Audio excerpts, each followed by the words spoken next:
Pertama, ya, nasihat Rasul, pesan Rasul yang pertama adalah tingkatkan dan perbaiki, perbarui iman kita. Coba kan lautan, masya Allah, tuh tanya tukang mancing, ya kan, RT ya. Di laut itu model-model. Ada yang namanya riak gelombang kecil, ada riak gelombang besar, belum lagi bajak laut, lagi ibu buas. Lihat kan, pedagang nggak selalu dapat untung, kadang-kadang juga rugi.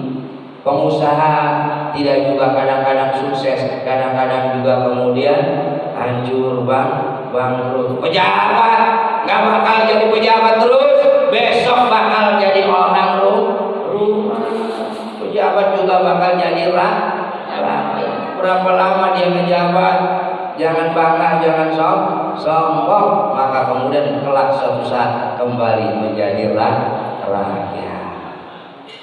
Itulah kehidupan kata Rasul. Maka persiapkan, perbarui iman kita untuk menghadapi itu semua. Wa may yu'min billah yahdi qalbah, kata Allah. Barang siapa yang beriman kepada Allah, Allah akan tunjukkan kepadanya jalan yang lurus dalam hidup dan kehidupan. Amin ya rabbal.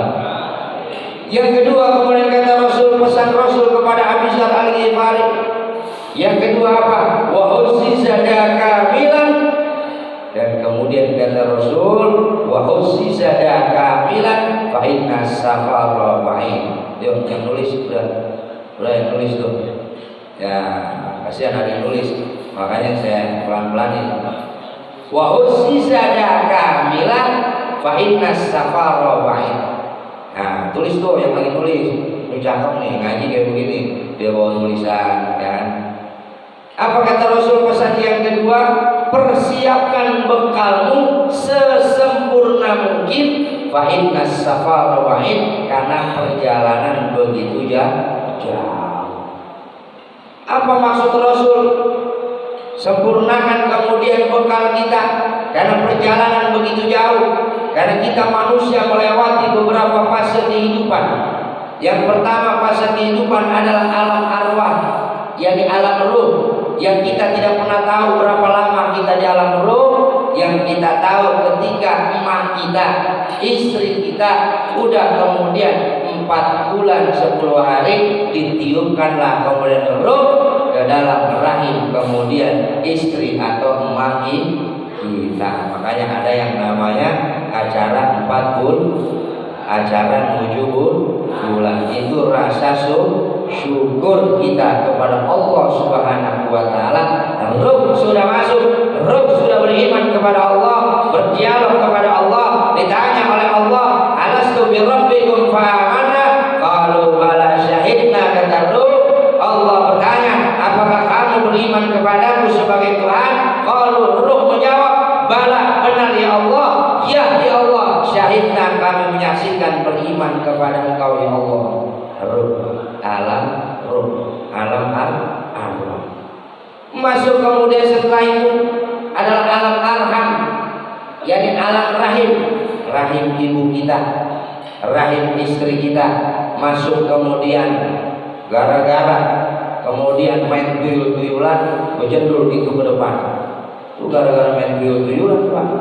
Ya kan? Akhirnya Pak, kemudian masuklah ke dalam fase yang kedua, alam yang namanya alam arham, yakni rahim istri atau kemudian ibu kita.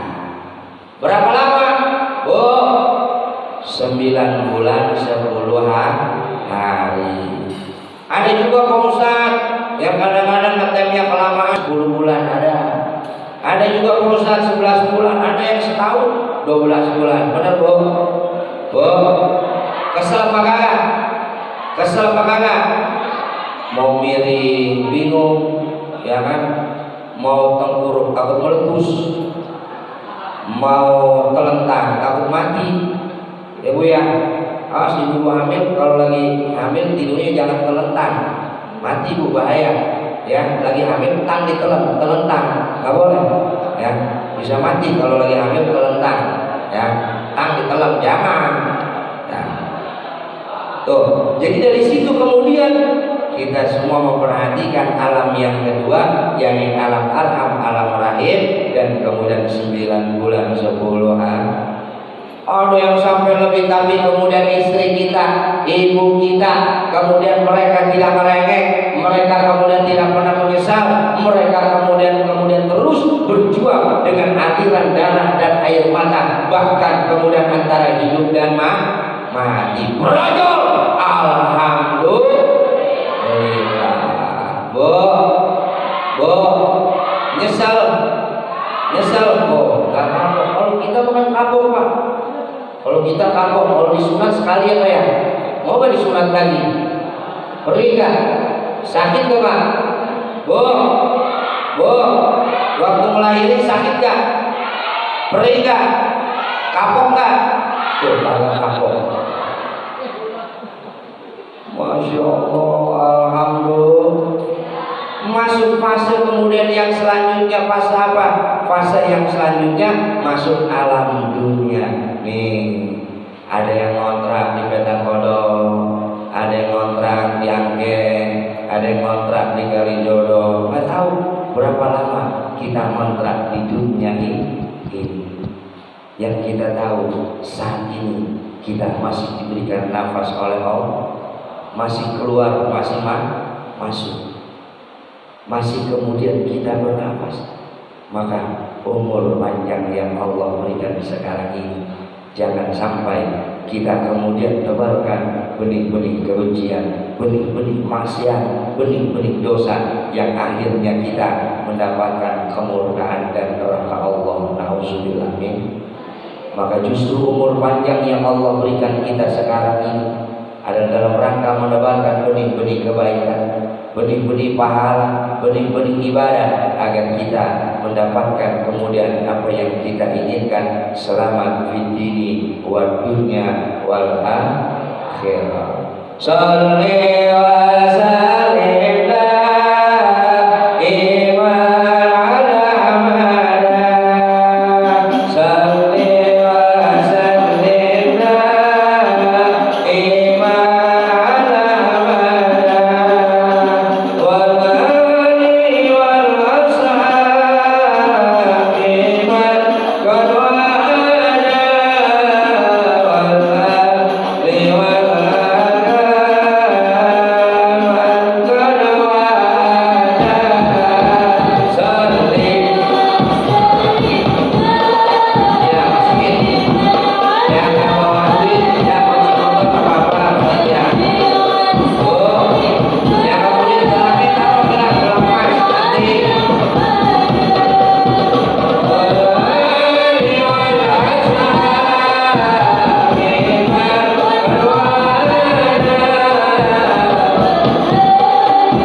Ditambahkan lagi kita selalu terus beribadah, sholat kepada Allah Subhanahu wa taala, menegakkan ibadah.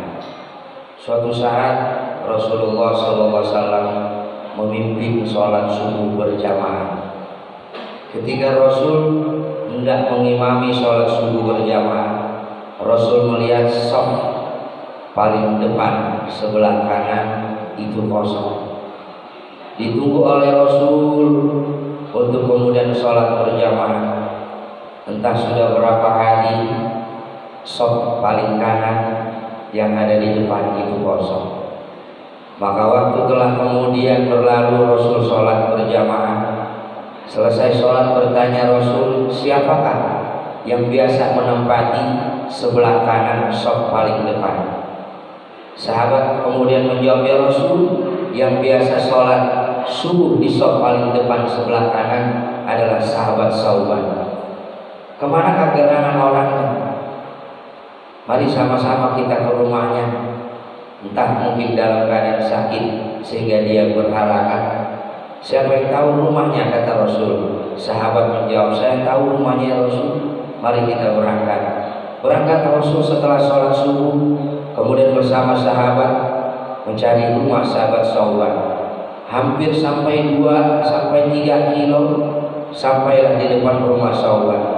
Rasul mengetuk, assalamualaikum. Waalaikumsalam. Ada suara perempuan yang menjawab di dalamnya, ada apa baginda Rasul sampai kau datang ke rumah kami? Saya menanyakan, di manakah Sauban gerangan sampai 3 hari tidak sholat subuh berjamaah, shafnya kosong dalam 3 hari. Istrinya menjawab, wahai Rasul, mohon maaf, saya tidak memberitahukan bahwasanya suamiku dalam keadaan meninggal dunia 3 hari yang lalu. Jadi kami tidak mengabari, kami mohon maaf, suami saya meninggal 3 hari yang lalu. Satu pertanyaan buat kita semuanya di benak hati kita. Sahabat Rasul tidak masuk ke masjid, tidak masuk ke dalam tempat ibadah karena dia meninggal dunia. Karena meninggal dunia dia makanya tidak bisa masuk ke dalam masjid untuk beribadah. Tapi zaman sekarang ketika dia meninggal bisa nyampe ke masjid, bisa nyampe ke masjid. Padahal mandi dimandiin, kapan dikapanin, tapi bisa nyampe ke masjid. Tapi sahabat Rasul itu sudah tiada, baru dia tidak masuk ke dalam masjid. Ya Rasul, ada kemudian gerangan yang harus aku tanyakan kepadamu. Apa istri Sauban? Ketika itu kemudian suamiku mengigau dalam keadaan sakaratul mautnya. Apa igauannya? Aduh, kenapa kemudian tidak lebih jauh? Yang kedua, aduh, kenapa tidak lebih banyak? Yang ketiga, aduh, kenapa tidak lebih bagus? Apa itu ya Rasul? Yang kemudian digaukan oleh suamiku ketika dalam sakaratul maut. Apa jawab Rasul? Wahai istri sahabat Sauban, tahukah kamu ketika manusia dalam keadaan sakaratul maut, dia punya mata melotot ke atas, bahwasanya kamera kehidupannya, video kehidupannya sedang diputar oleh Allah Subhanahu wa taala. Ketika dia melakukan kejahatan, melakukan kemaksiatan, itulah azab yang akan diterima. Ketika dia kemudian berbuat baik, berbuat ibadah, maka itulah pahala yang kemudian didapatkan. Allah Subhanahu wa taala rekam kemudian video kembali kehidupan mereka. Maka dari situlah kemudian sahabat Sauban mengarang, aduh, kenapa kemudian tidak lebih banyak? Aduh, kenapa tidak lebih bagus? Aduh, kenapa tidak lebih jauh? Inna nahnu nuhyil mauta wa naktubu ma qaddamu wa kullu ahsaynahu. Allah Subhanahu wa taala yang menghidupkan orang yang mati. Maka kemudian dari apa yang mereka lakukan, bekas-bekas kehidupan mereka, Allah simpan dalam kitab Induk Lauhul Mahfuz. Maka dari situlah kemudian terbayang oleh kemudian sahabat Sauban, aduh, kenapa tidak lebih jauh? Apa maksudnya Rasul? Maksudnya adalah jarak 2 sampai 3 kilo rumahnya sampai ke masjid Rasul untuk ibadah itu terlalu dekat. Dia ingin lebih jauh lagi agar pahalanya terlalu lihat olehnya ketika sakaratul maut lebih banyak lagi. 2 sampai 3 kilo untuk sholat subuh berjamaah masih terlalu jauh untuk berjalan. Subhanallah. Padahal jalan kayak kita udah rata. Alhamdulillah. Cuma agak miring-miring dikit aja. Ya maklum lah orang Indonesia doyan makan pasir, doyan makan peng, doyan makan split, wajar aja. Ya kalau di sono enggak, ya kan hancur, ya kan belum diperbaiki, belum ada dana operasional, ya kan. Sampai di situ kemudian itulah penyesalannya. Padahal udah bagus 2 sampai 3 kilo untuk sholat subuh berjamaah. Padahal Madinah ketika itu dalam keadaan dingin dia sholat berjamaah. Dan kemudian aduh kenapa tidak lebih bagus? Ketika itu sahabat-sahabat suamimu ada orang yang kemudian dalam keadaan kedinginan ingin sholat subuh berjamaah ke masjid. Seorang kakek-kakek itu kedinginan minta ampun menggigit, dia kasihlah kemudian mantel, bahasa kita jaket yang sudah usang dia kasih kepada orang tua tersebut. Diputar kembali videonya oleh Allah. Segini pahalanya kalau mantel yang kurang bagus. Itu saja sudah bagus. Kalau kita beli tali lo, nggak beli jaket, beli dong, ya kan? Masing-masing kita mah. Kalau bisa disenggol jatuh pak ya. Udah jatuh ngomong lagi ya kan. Tuh, yang nyesal udah masing-masingnya nyesal pahalanya kurang gede, kurang banyak. Selanjutnya aduh kenapa tidak lebih banyak? Sahabat-sahabat suamimu itu ketika ada dalam keadaan mau minum susu dan kemudian roti, terketuk pintu, assalamualaikum, waalaikumsalam. Ternyata seorang pengemis yang dalam keadaan lapar dan haus, maka dia persilahkan masuk, ya kan? Dia berikan setengah gelas dan juga setengah rotinya. Dia menyesal, kenapa dia kasih setengah, kenapa dia nggak kasih semuanya? Kalau dia kasih semuanya, pahala dia kemudian lebih banyak dan lebih besar lagi. Subhanallah. An-Nabi